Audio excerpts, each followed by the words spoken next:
आदिलक्ष्मी श्रीधनलक्ष्मी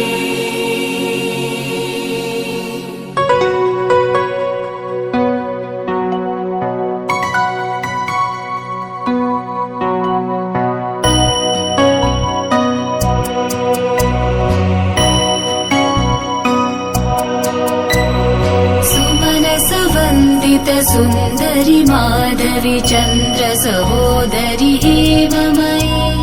मुनिगणमण्डित मोक्षप्रदायनि मञ्जुलभाषिणि वेदनुते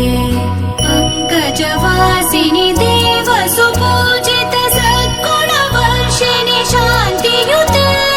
जय जय हे मधुसूदन कामिनि आदिलक्ष्मि जय पालय माम् जय जय हे मधुसूदन कामिनि आदिलक्ष्मि जय पालय माम्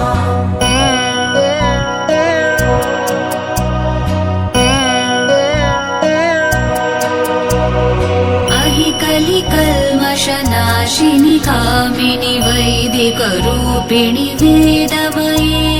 क्षीरसमुद्भव मङ्गलरूपिणि मन्त्रनिवासिनि मन्त्रनुते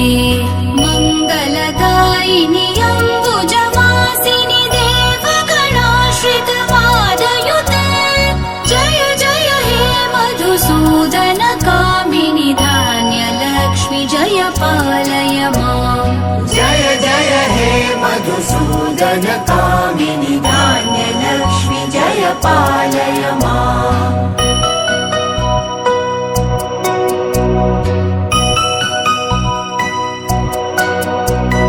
जय वरवर्णिनि वैष्णवि भार्गवि मन्त्रस्वरूपिणि मन्त्रमये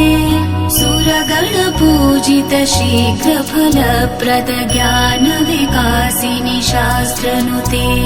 भवभयहारिणि पापविमोचनि साधुजनाश्रित पादयुते जय जय हे मधुसूदन कामिनि धैर्यलक्ष्मि सदा पालय माम् जय जय हे मधुसूदन कामिनि